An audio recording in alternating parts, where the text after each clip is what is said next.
আজকে রবিবার, এখন বাজে 8:30টার মতো। তো রেডি হয়ে বেরিয়ে পড়লাম। হঠাৎ করে ঠিক হলে বেরোবো, যেভাবে গরম পড়েছে কোথাও যেতে ইচ্ছা করছে না। আর ও বললো যে ঘরে আসি, তো চলো কোথাও ঘুরে আসি। আমার রেডি হয়ে গেছে, রেডি চলেও গেছে। আর আমি এই যে রেডি হলাম। আর এই গরমে আমার সব থেকে বেশি অবস্থা খারাপ, আমার এই মাথার চুলগুলো এত পরিমাণে পুরো রাফ হয়ে গেছে চুল একদম গরমের মধ্যে। আমার গরম এলে এরকম হয় আর কি। চুলটাকে এভাবে বাঁধলাম। এই যে তো রেডি হয়েছি, এখন কোথায় যাবো বলতে পারছি না। তো আবার তো বাড়ি থেকে বেরোই। তো চলো যাওয়া যাক।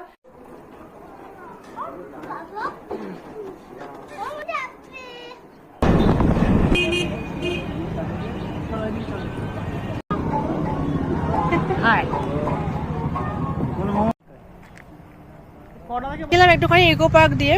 8:30 বেজে গেছে, ইকো পার্ক বন্ধ হয়ে গেছে। আজকে রোববার, তোমরা কে কোথায় ঘুরলে, আজকের দিনটা তোমাদের কেমন কাটলো অবশ্যই কিন্তু জানিও। এনার সমানে মুখ চলছে কিন্তু।